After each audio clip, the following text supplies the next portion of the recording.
climate luminaries who are here with us today. Our great governor, Maura Healey, is with us. Boston's Green New Deal Mayor, Michelle Wu.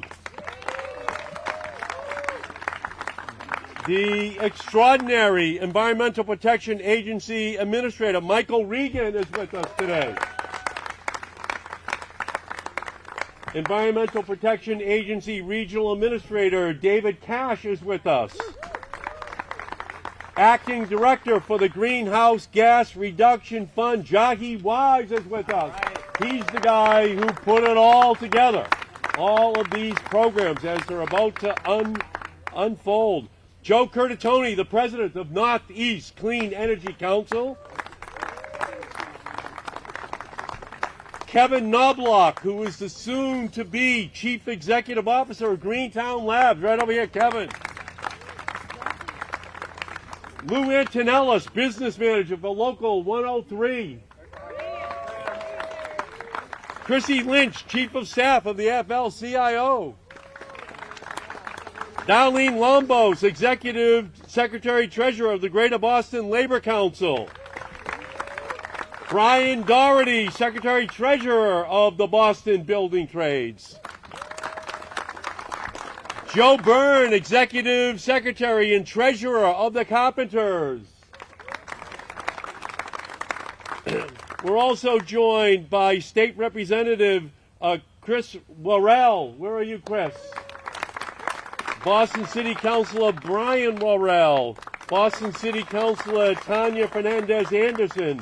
Boston City Councilor Sharon Durkin, Boston City Councilor Kendra Lara, and President of the Urban League of Massachusetts, Rajan Hall, all joining us today, along with Casey Bowers, the Executive Director of the Environmental League of Massachusetts, is with us, and Nicole Obi, President of BECMA. So thank you all so much for being here today. Just an incredible dawn of an era.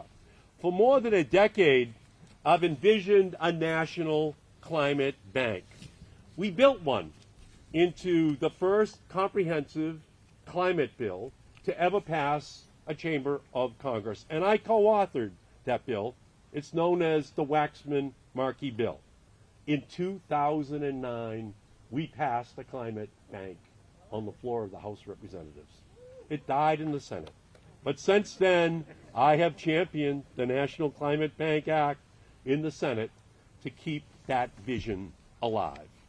It is a core to a one-of-a-kind innovation engine that would propel our climate goals into climate gains by financing clean energy projects, clean and healthy housing, clean transportation, and climate-resilient projects in communities all across our country. We would leverage the power of public and private investment by as much as 12 to 1. 12 private dollars for every one public dollar, bringing real dollars, and not false promises, into frontline environmental justice communities. For community solar projects, for affordable housing efficiency and electrification projects to help businesses and nonprofit groups retrofit their buildings. And we're sparking a clean economy revolution and creating good-paying union jobs along the way, upholding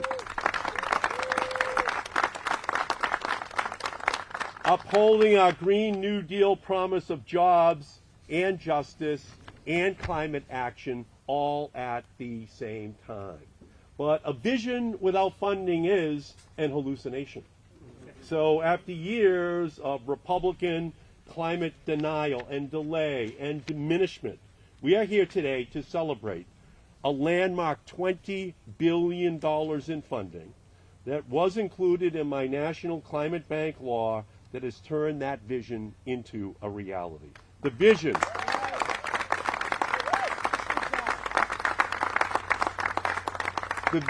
of a national green bank that has become the reality that we celebrate here today. Every day we feel and we see the impacts of the climate crisis. In this city, we have seen skies darkened by wildfires, flooded streets, and extreme heat that threatens our most vulnerable. There were 3 tornadoes in Massachusetts last week. That is crazy. We know that it's no longer global warming, but global weirding which is taking place. Here in Boston, either we take the science-based backed steps now to reduce greenhouse gas emissions, or under the worst circumstances, by the end of the century, average Boston temperatures could increase by as much as 10 degrees Fahrenheit. Seas could rise more than 15 feet. Rainfall could increase by 30%, and flooding could surge by 70%. A truly endless summer could be our future by 2100 if we don't take action now in our communities. And that's why, as the chair of the Senate Subcommittee on Clean Air and Climate, I worked hard and was ultimately successful in ensuring that my National Climate Bank Act was included in the historic Inflation Reduction Act that was signed into law a year ago this month by President Joe Biden, the greatest climate president in the history of the United States. We can't say enough good things about Joe Biden. I fought to secure $20 billion for this national clean financing network, which experts say will unleash $250 billion of additional private sector investment. Hundreds of billions of dollars for a green, clean revolution in our country led by the clean tech sector of Massachusetts. This idea for a national climate bank has become the single largest climate investment in the Inflation Reduction Act, and it is the largest investment in financing for community-based climate projects in our nation's history. We are building the second green monster here in Massachusetts, and it has both justice and union jobs at its core. And I made sure that the legislation was clear. At least 40% of the National Clean Financing Network funding had to be spent in and with the communities that need it the most. The communities who have suffered dirty air, water, and pollution for decades, and that means that at least $12 billion of this funding must go to climate-smart projects in low-income, black, brown, indigenous, and rural communities in our country, unleashing hundreds of billions of other dollars in investment. After a generation of discriminatory local, state, and federal redlining policies, we can begin to promote equity and justice by enabling black and brown communities to ensure that there is a green lighting of climate projects through the new National Clean Financing Network. And we're very proud that this legislation incorporated into the Inflation Reduction Act is the largest investment in our nation's history to create a national network of nonprofits, community leaders, and other financial institutions to fund tens of thousands of climate and clean energy projects. Hundreds, even thousands of those projects should be here in Massachusetts. And we're going to make sure that we're at the front of the line applying for all of this funding. We have so many exciting beacons of this work already, including the recently launched Massachusetts Community Climate Bank. Thank you, Governor Healy, the first green bank dedicated to affordable housing in our nation's history. We can see the real world benefit of climate finance when we look at properties like Franklin Field, which leverage public dollars to install energy-efficient appliances, cut energy bills, improve quality of life for residents. Thank you, Mayor Wu, for being the municipal leader for the country, showing what can be done.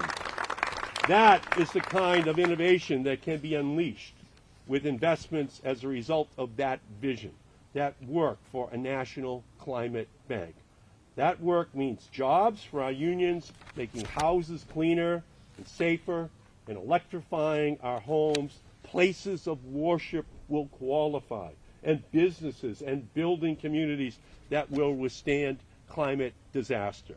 From housing to transit to places of worship, clean energy, new union jobs in every community, this is a new era of climate opportunity. Today we celebrate a huge investment, but it is much more than just an investment of dollars and cents. It is an investment in the future, in dreams, in ambition, in potential, in capacity, and in innovation, in the people who live and work in this community, in Franklin Field, and in communities all across the Commonwealth and the country. Today is a testament that when we work together, when we build a climate movement that is undeniable and undeterrable, we can achieve great things. And this is only the beginning of fulfilling our promise to create a healthier, cleaner, more prosperous Commonwealth and country now and for generations to come. That is why we are here today. And it is now my honor to introduce our first speaker, the Commonwealth's Governor, Maura Healey, who has always been a trailblazer, embodying Massachusetts' revolutionary spirit. She has helped lead the Green Revolution, establishing the nation's first green bank dedicated to affordable housing and allocating a remarkable $558 million in annual funding to the Commonwealth's Energy and Environmental Affairs Office. Please join me in welcoming our great Governor, Maura Healey.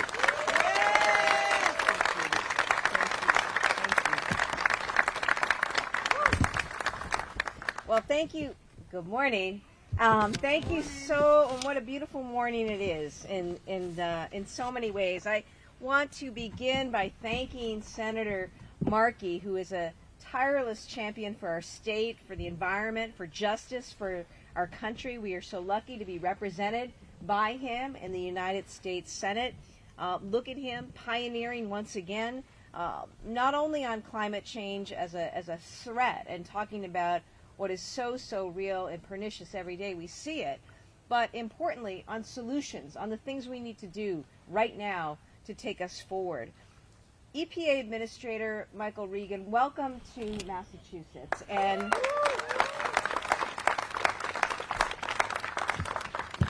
we love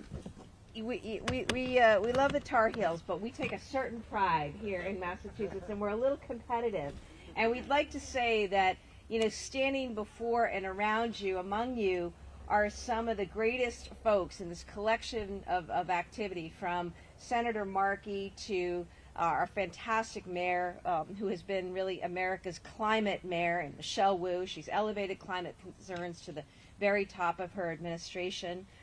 To our regional administrator, David Cash, who's always been a strong partner to the administration and a longtime leader in state level and cross-sector environmental policy. So we welcome you as well to the wonderful advocates who you'll hear from, who really are so much of the driving force. We see some others out there among us, a driving force in so much of what you're seeing in terms of policy and innovation.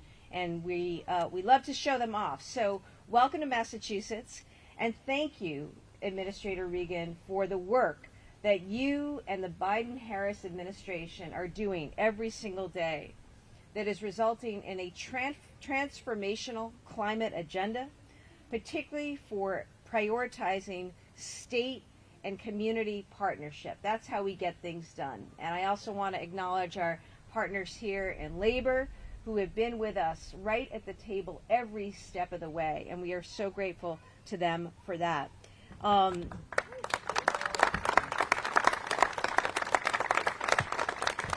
I think that includes Darlene Lombos of the Greater Boston Labor Council, Brian Doherty of the Boston Building Trades, Lou Antonellis of Local 103, Joe Byrne of the Carpenters Union, and let's see, Chrissy Lynch, I also saw from AFL-CIO, among other leaders. So thank you. Among the many things that Mayor Wu did to advance such a strong and powerful climate agenda is the appointment of our Boston Housing Authority Administrator Kenzie Bach and Deputy Joel Wool and the BHA team. Thank you. We just took a tour of the buildings. These are state buildings. Those are federal buildings. These are all going to be transformed in a way that's going to make a meaningful difference in the lives of so many people. I want to thank members of my administration, our team, and our partner agencies who are working together on climate action. Our Deputy Climate Chief, Jonathan Schrag, who is part of our nation's first cabinet-level ever state climate team. Catherine Antos, our state's first Undersecretary for Decarbonization and Resilience. Mass Housing Executive Director Crystal Cornegay, a key partner in our work to decarbonize the building sector. And you're not technically part of the administration, but you were always on our team. To the advocates and the residents here of Franklin Field, you'll hear from Josie shortly. Thank you so much for your dedication.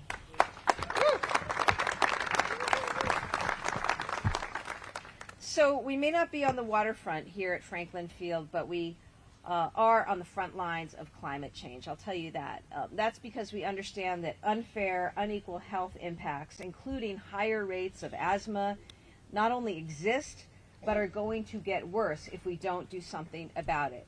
And that's what environmental justice calls for. That's what the work is about here at Franklin Field that we're talking about today. And that's why we're working hard to do all we can on all of our climate policies across all of our state communities. The EPA's $20 billion Greenhouse Gas Reduction Fund, long championed by Senator Markey and now enacted through President Biden's Inflation Reduction Act, is a national clean financing network. We see it right here in Dorchester, the kind of impact that this fund will have across the country in reducing emissions, improving lives. And we plan to keep leading the way here in Massachusetts. As Senator Markey said, just over 2 months ago, I announced the Massachusetts Community Climate Bank. It is the first green bank in the country that is dedicated to affordable housing as its primary focus. Our climate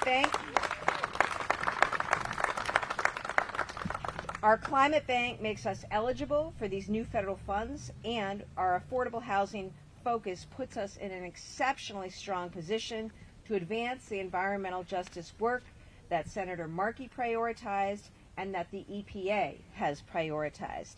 And it's a powerful example of how, if we go all in and we work together, we are going to see unprecedented opportunities and returns for our state and the health and well-being of our people.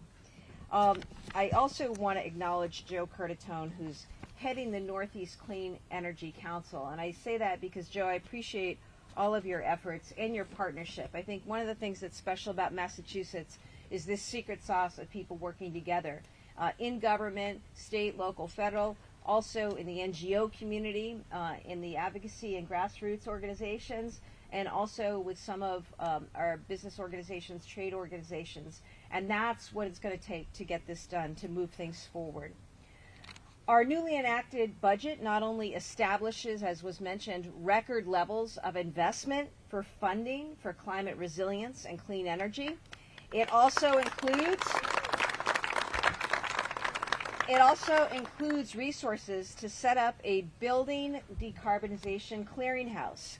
Now, this clearinghouse is going to help property owners, residents, and businesses upgrade and electrify their buildings. It's going to use tax incentives, some direct payments, under the IRA, combination of funds to get this done. This is so important, particularly in our cities where we know our buildings are contributing upwards of 70% of our greenhouse gas emissions. So know that we're going to be working together across government, across sectors, with our cities, towns, and rural communities to compete and maximize our access to these funds and more. It's also why I established an Office of Federal Funds that is chasing every single dollar that we can, and looking to maximize for the greatest return for the residents of this state.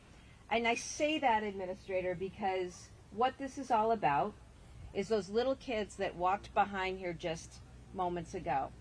That is why all of us, in whatever realm we're situated, do the work that we do. We know that this is the issue of our time. This is the issue that is going to decide our fate, the fate of those little people and generations to come. And that is why I am so proud to be able to stand here with my colleagues and welcoming you to Massachusetts, and to let you know that we really intend to be a state, a commonwealth, truly a commonwealth that is about lifting people up and moving things forward, centering equity in all that we do, and making sure that we are doing everything we can to address the climate issue of our time. Thank you so much.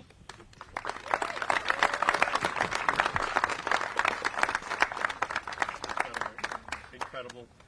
Yeah, we have the best team in the world here in Massachusetts, and you just heard the governor and her leadership, and now it's my honor to introduce Mayor Wu, because she has just focused like a laser on making sure that Boston is the greenest city in the world, the Green New Deal city model for everyone else to follow. She has been a fierce advocate, a climate leader, ensuring that systemic problems are solved. She has been just an incredible partner and leader in charting out a vision for the future that is cleaner and greener and healthier and safer for everyone. Our great mayor, Michelle Wu.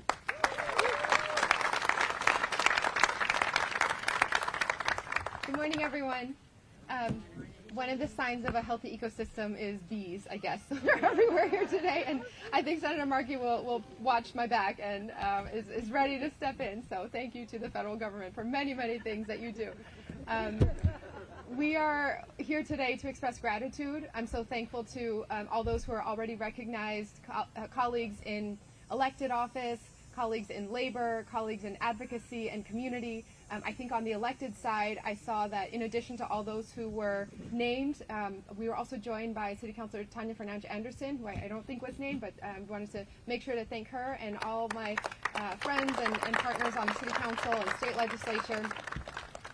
But most of all, we're here to thank the Franklin Field community, the Family Tenant Task Force, the young people who are part of the summer program at Franklin Field this summer, all of the staff members at the Boston Housing Authority, our partners in BHA Police and Boston Police, and everyone who has poured their hearts into making this one of the most loving and vibrant special communities anywhere in the city.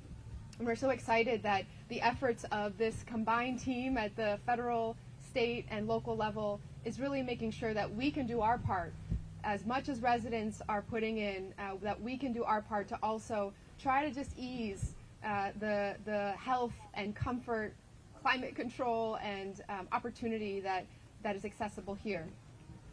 We're so excited to host and to welcome EPA Administrator Regan. Thank you for your leadership on behalf of the entire administration. This is truly a moment where we have hope and excitement. And I've been reflecting a little bit. I think maybe some of the advocates in this space here might share the feeling of being able to kind of, in a contradictory way, feel both so exhausted and so energized at the same time. You look at all the headlines and you just feel we've been raising the alarm for so many years on climate, on racial injustices and disparities, on the need for working people to be at the forefront and center of our policies. And we're at a point now where so many of those issues, from housing to workforce development and jobs and safety and security, these are all calling out for action.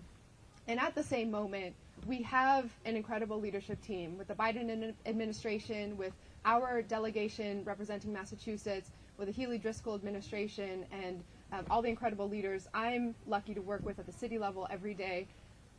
This is a moment unlike any other in the resources that are available, and most importantly, the energy and political will that we are ready to direct into action. I want to thank those from my team who are here. between our Chief of Energy, Environment, and Open Space, Reverend Mariama White-Hammond, here always in the green, our Green New Deal Director, Oliver Sellers Garcia, as has gotten some shout-outs already, but never enough, our new BHA Administrator, Kenzie Bach, Deputy Joel Wool, who recently got married, very, very recently, and is coming back to make sure that he could help tell the story for today. So we're so grateful and congratulate him, and to all of our team members.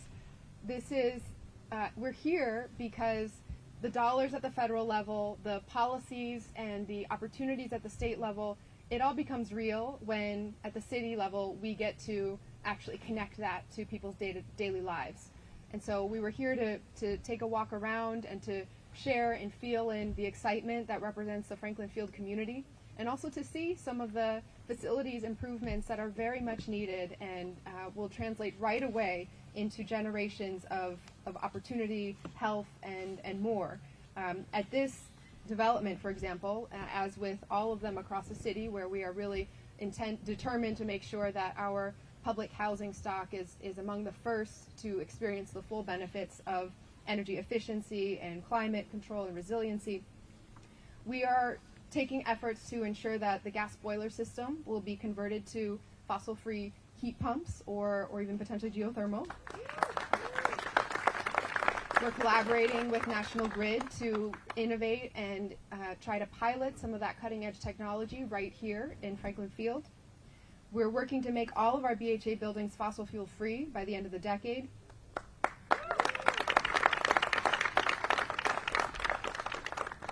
And most of all, we want to make sure that our residents experience what it means to be the greenest city in America.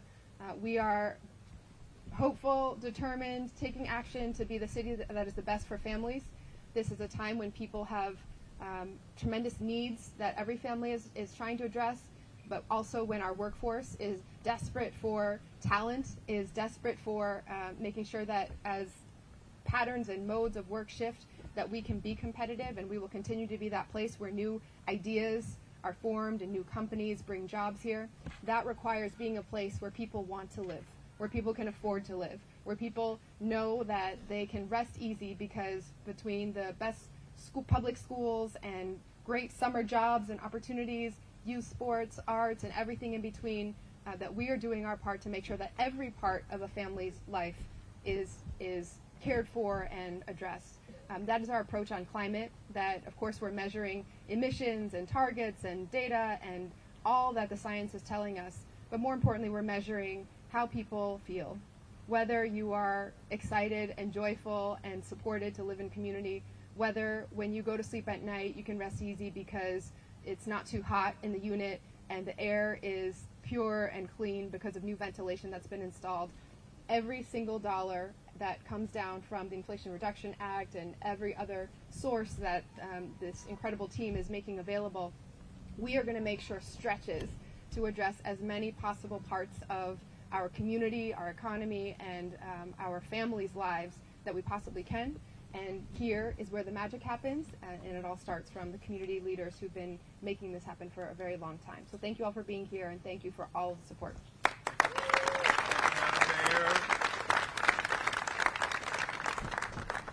Whenever I hear Joe Biden talk about climate change, he always says the same thing.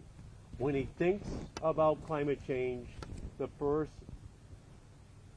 words that come into his mind are, the solution is union jobs, more union jobs to install this clean energy revolution. And joining us here today is a champion for those working men and women of Massachusetts, of Greater Boston, the Secretary-Treasurer of the Boston Metro Building Trades Council, Brian Doherty. Welcome, Brian.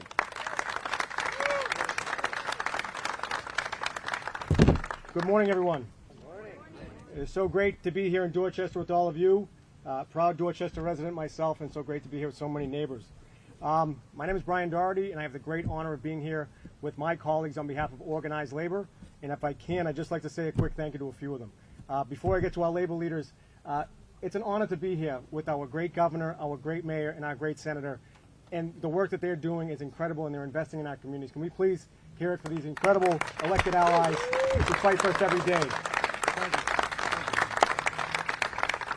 So thank you, Governor Haley. Thank you, Mayor Wu. Special thanks to Senator Markey and President Biden, who are investing in our communities to strengthen them every day. Some of the folks who do this day in and out, this is an amazing crowd, and I want to say that I think half of this crowd is organized labor. So thank you for unions for stepping up.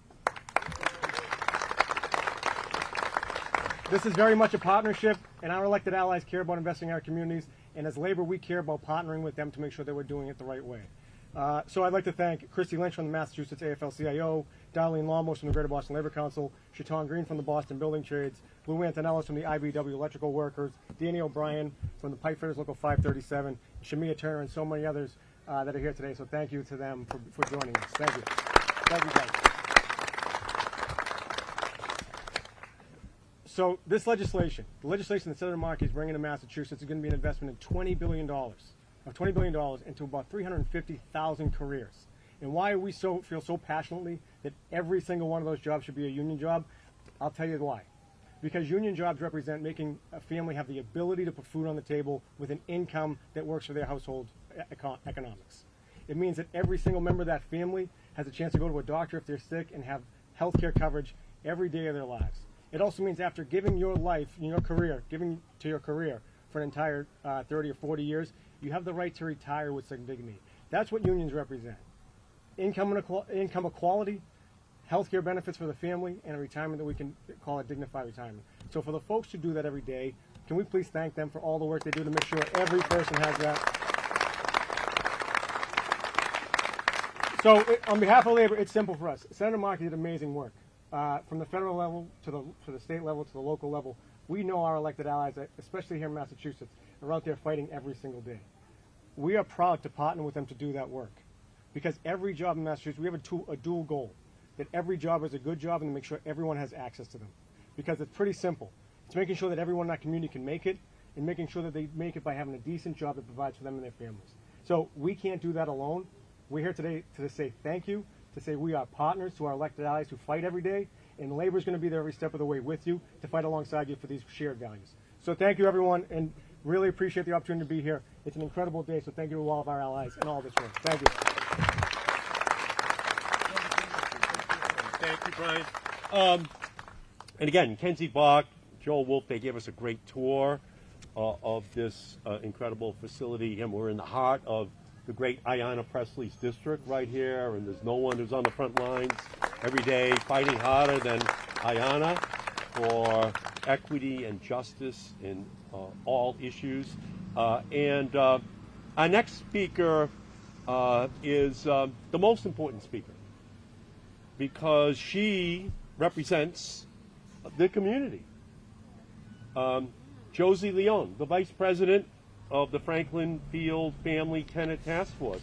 And she is a leader. She is a voice for change, for the future. And she is here to talk about her experience and what a green, clean housing unit would mean to her and to all of the other thousands of residents of the Boston public housing projects across this great city. We welcome you, Josie. Thank you for coming.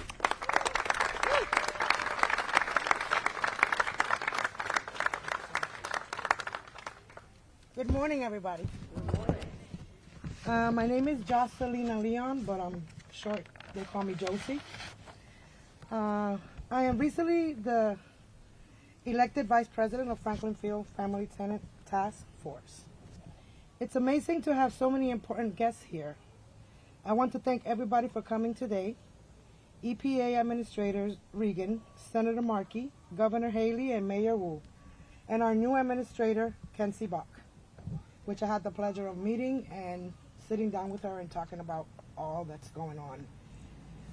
And the BHA staff, especially Aracelis, our task force president, and all my fellow members of the Franklin Field Task Force.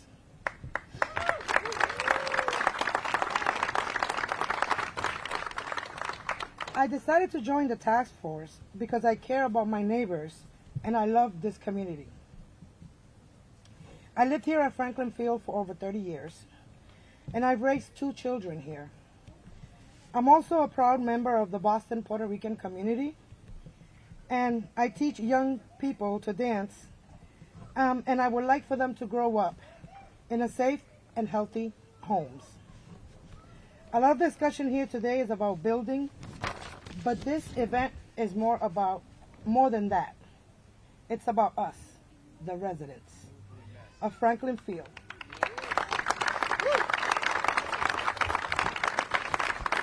As Franklin Field is our home. It is so important that when we talk about green future, that you start by building it here with us. I survived quarantine with the rest of you, and I know as well as anyone that we need better air quality here in Franklin Field. I cough more when I'm inside my unit than when I'm outside. And once I had to, these bees, and once I had to replace my stove because of a carbon monoxide leak. The firefighters came and I had to have my stove replaced. On the other hand, sometimes in the winter, I can feel the cold air and the breeze coming in through my windows and my door. Even snow have come in to my apartment through the doors. New electric stoves, windows, ventilation, and heating, cooling systems will be better for my health and that of my neighbors. And better life for me, my neighbors, and families like mine. Every level of government should invest in public housing first, not last. We need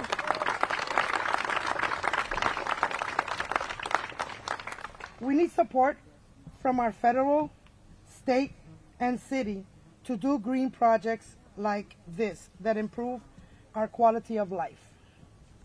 So thank you for being here today and for your commitment to investments in the residents of Franklin Field. Thank you very much and have a wonderful morning.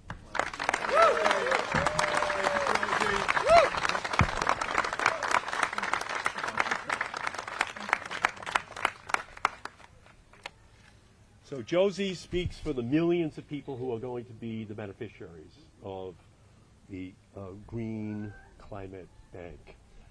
And we're going to deliver for you, Josie. We're going to make sure that money flows into projects just like this by the tens of thousands all across our nation. So President Biden ran on climate change. He said that he was going to create a climate revolution in our country. And after he won, he had to find the person best qualified to be in charge of this clean energy revolution for our country. And he went down to North Carolina to find the new historic leader of the Environmental Protection Agency. And while his accent may be a little bit different than ours, I can tell you that last night at Legal Seafoods, he enjoyed their clam chowder just as much as I did. So he's one of us in terms of environment and loving seafood. And all I can tell you is that we're just so fortunate to have Michael Regan to become the administrator of the EPA. He has the integrity, the heart, the endless determination, the brilliance to implement a program of this magnitude to fight climate change and to support environmental justice in every community in our country. I give you the great administrator of the Environmental Protection Agency, Michael Regan.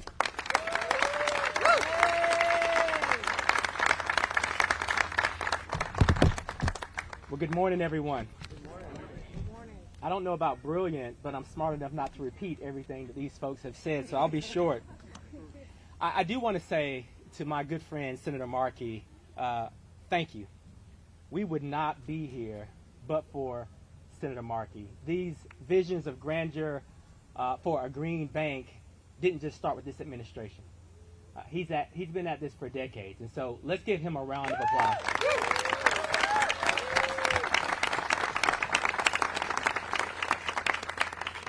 Governor Healy, it's great to be with you. Thank you. Mayor Wu, this is not just, yes. They exemplify not just state and local leadership. These individuals are national leaders. We are here today because we are taking local and state stories and we're telling a national story. We are facing a climate crisis. It will take all of us. And so I'm grateful for all the leadership here. I'm grateful for our labor leadership. I'm grateful for our investor community. I'm grateful for our advocates. We know, and the Biden-Harris administration knows, that solutions don't start at the top. They start with our communities. And our communities have had solutions for decades. Now we are actually matching the capital to those solutions. So thank you all for your advocacy. I want to thank all of the young people that are here.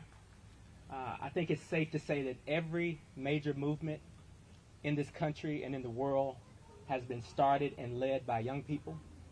We're facing a climate crisis.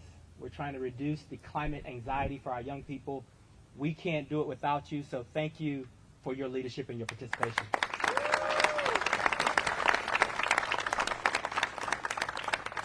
Senator Markey had a vision that he was strategic enough to work with this Congress and put it in writing.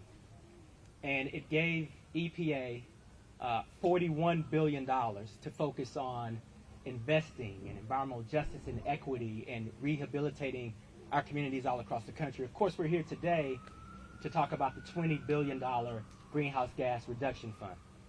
And so I do want to thank our EPA staff that have worked tirelessly on this, the leadership of David Cash in the region, keeping all of our allies together.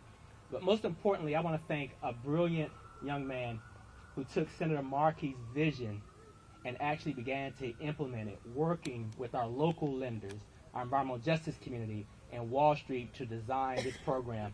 I want to thank Jahi Wise.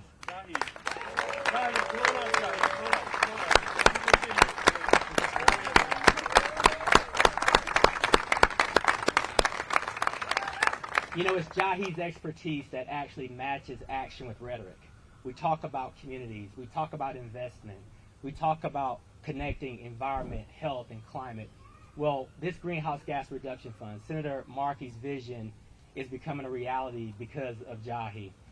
We have $14 billion that will provide grants to a national or national nonprofit financing institutions that will partner with the private sector. And I know Senator Markey used a 12-to-1 number for matching. But the most basic understanding, because I have to keep it basic for myself, is that this $20 billion will pull hundreds of billions of dollars in private capital off the sideline to invest in communities just like this.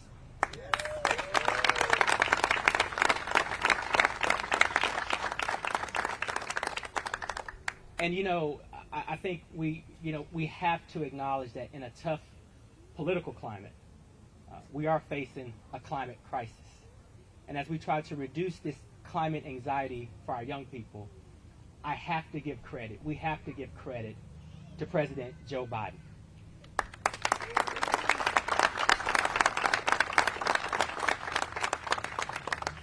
When the president talks about climate change and the climate crisis and climate anxiety, when he talks about climate, the president thinks about jobs.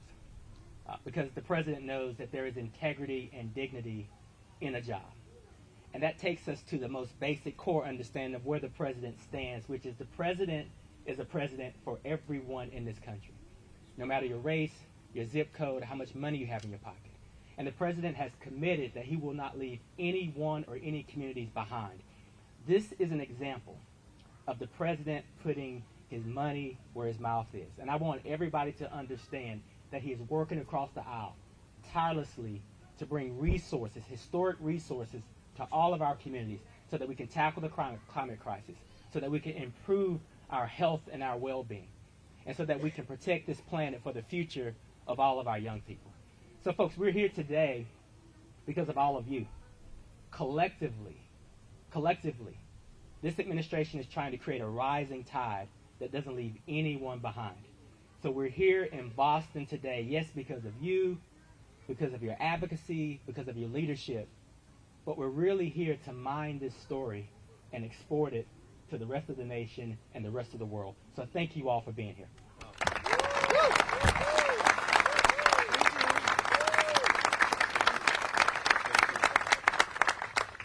So, are there any questions for the administrator, for the governor, for the mayor, for anyone else who spoke today? Anyone? Any questions at all? Thank you all so much. Thanks.